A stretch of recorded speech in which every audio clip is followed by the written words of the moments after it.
diri sendiri maupun berkaitan dengan kiai-kiai besar yang lain. Soal humor, Kiai Wahab, Gus Dur dan sebagainya itu seringkali kita tertawakan dengan berbagai tingkah lucu yang unik atau kata-kata yang menggelitik dan lain sebagainya. Tapi hebatnya, walaupun beliau seringkali diceritakan dalam folklore di pesantren, dikesankan dengan berbagai cerita yang lucu, kita walaupun setelah terbahak-bahak tapi tidak ada kesan khusus untuk merendahkan beliau. Nah, inilah yang unik. Termasuk yang paling kocak tentu saja adalah Kiai Haji Abdurrahman Wahid. Nah, soal Gus Dur ini tentu saja banyak sekali cerita-cerita yang beredar. Tapi yang lucu itu adalah Kiai Haji Abdul Wahab Basbullah. Kiai Wahab suatu ketika tahun 1930-an kalau tidak salah itu naik mobil, naik bis antar kota. Karena saat itu tidak ada AC, maka kemudian bis itu turun di sebuah daerah, seluruh penumpang itu turun untuk beristirahat. Termasuk Kiai Wahab Basbullah saat itu turun dari bis, duduk di antara para penjual minuman. Akhirnya Kiai Wahab itu minum es, di mana di dalam es itu ada caur. Wah, seger lah, dia minum es. Alhamdulillah, seger banget. Ternyata kemudian dia sadar, beliau sadar kalau di dalam gelas es itu ada tawonnya. Maka kemudian karena beliau itu masih haus, maka beliau memutuskan untuk tambah satu gelas lagi. Pak, tambah satu gelas, nggak usah pakai tawon, Pak.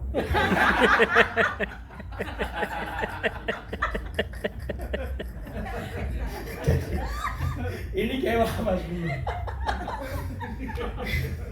Kalau Gus Dur tua, kita banyak sekali mendengar cerita-cerita lucu-lucu dari Gus Dur atau tentang Gus Dur.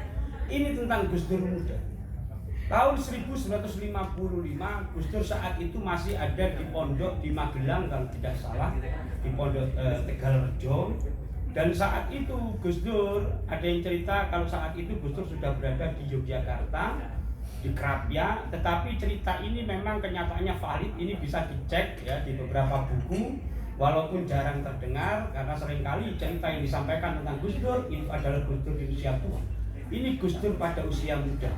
Tahun 1955, saat itu menjelang coblosan pemilu. Waktu itu Gus Dur sebagai anak dari almarhum Kiai Haji Abdul Wahid Hasyim dan cucu dari Kiai Haji Hasyim Asy'ari tentu saja bertanggung jawab, merasa harus berpartisipasi di dalam pemilu itu. Oleh karena itu dia berkesempatan untuk merengkuh sebanyak-banyaknya calon pencoblos gambar bumi, yaitu logo Partai Nahdlatul Ulama. Semua dicari, ternyata sudah dapat. Wah, ini sudah nyoblos saya. Sudah nyoblos.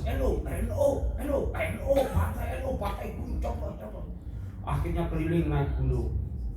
Ketemulah seorang kakek tua. Mbah, sudah nyoblos? Belum, nak. Ayo nyoblos, Mbah ya? Iya, nak. Tak gendong ya? Iya, nak, gendong. Gendong. Bergantian gendongan. Gus Dur gendong, capek ganti temannya. Usianya saat itu kurang lebih 16 tahun. Setelah itu di briefing sama Gus Dur, Mbah, nyoblos di kotak itu ya Mbah ya. Jangan lupa nyoblos PNO. Ulangi Mbah, PNO. Logonya apa Mbah? Bumi. Bagus Mbah. Jangan lupa Mbah ya. Ya nah. Nyoblos. Gus Dur senang sama teman-teman. Gimana Mbah? Sudah nyoblos Mbah? Sudah. Nyoblos apa Mbah? Palu arit nak.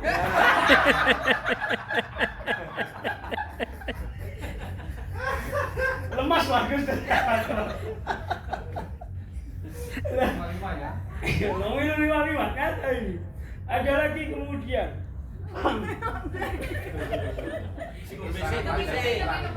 Ini cerita nyata saya. Waktu itu saya masih menjadi wartawan majalah Nahdlatul Ulama Aula, Jawa Timur. Saat itu biasanya ketika saya menghubungi kiai-kiai pakai nomor pribadi, sehingga nomor saya disimpan antara lain oleh Kiai Haji Miftahul Ahya. Biasanya Kiai Miftah manakala menghubungi saya sebagai wartawan, itu beliau menggunakan nomor beliau sendiri atau nomor anak beliau. Itu dua-duanya saya simpan. Nah, suatu ketika di Surabaya saat itu saya sedang mengendarai sepeda motor. Tiba-tiba ada telepon berdering dari nomor asing. Saya angkat. Halo, siapa ini? Kula Miftah. Miftah sapa? Miftahul Ahyar. Ya Allah, ngaku. Tapi saya nyaris jatuh gitu Pak. Saking kagetnya. Ya Allah, dia itu kan. Bagaimana? Yang kedua juga sama, Kiai Muhyiddin Abdus Somad. Kiai Muhyiddin Abdus Somad Jember itu juga menghubungi saya. Biasanya beliau pakai nomornya beliau sendiri, atau kadang-kala pakai nomornya Gus Robit, putra beliau. Saat itu pakai nomor dalam, nggak saya catat. 0331 sedemikian rupa. Sama kayak gitu. Wah, akhirnya saya angkat. Halo, siapa ini? Waalaikumsalam. Saya. Siapa saya? Muhyiddin. Muhyiddin ITS lah. Saat itu ada senior saya di PMI namanya Mas Muhyiddin yang sekarang jadi juniornya Mas Amin di Yayasan Khotijah. Siapa ini? Muhyiddin. Muhyiddin siapa? Muhyiddin ITS lah. Bukan Mas Rizal. Siapa? Muhyiddin Abdus Somad Jember. Allahu Akbar. Ya Allah, ngapun. Sekali lagi ini jangan pernah terjadi kepada panjenengan. Sekali cek ya. Ngapun ya. Sebentar, ini ada juga peristiwa Banser sebagaimana. Tenang, masih banyak stok ini ya. Lanjut ya ini. Biar nggak stres ya. Ini soal Banser. Kopi aku tahu. Di Surabaya. Tapi sih kerekam. Kalau nunjuk Banser ke sana, Pak. Oh iya. Bang Subhan itu Banser Jakarta. Ya. Bisa krok nangis. Ya. Ini humor tentang kiai. Sekarang humor tentang orang awam.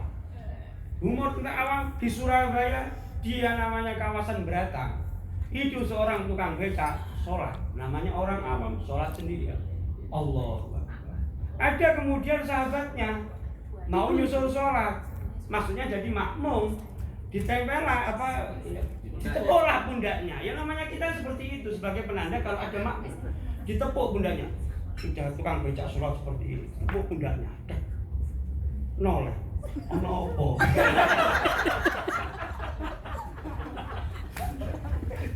Loh, ini makmum itu. Aku makmummu. Ngomong. Ini di Surabaya. Ada yang dari Malang? Malang nggak ada. Ada ya. Malang ini Malang. Ini Malang. Allah, ada punya. Pemalang. Pemalang kalau itu ya. Ini dari Malang. Di Malang itu juga gitu. Mahasiswa, aktivis-aktivis NU, aktivis PMI duduk di teras masjid. Kemudian dia mau sholat jamaah bersama. Ketika sholat jamaah, kemudian ya namanya orang itu kan gitu, undur-unduran, monggo jenengan, enggak, sama. Tiba-tiba ada seorang yang di situ duduk, berdiri dia bermaksud menjadi makmum. Penampilannya meyakinkan, ada jenggotnya, kopiah, wajahnya teduh. Wah, ini kayaknya Pak Kiai. Ayo. Oh enggak bisa saya. Teman-teman mengira kalau itu hanya sebuah ketawaduan. Enggak, boten. Saya enggak bisa, benar Mas. Monggo tuh Pak. Siap ya. Wallahualim. Amin. Diam. 15 detik mulai gelisah. Ini pertama awalnya 30 detik, 20 detik. Awalnya teman-teman mengira kalau itu ada jeda untuk makmum baca Fatihah. Tapi kok hampir 1 menit mulai gelisah. Akhirnya imam yang bapak-bapak tadi noleh. Lah temen toh aku ora bisa.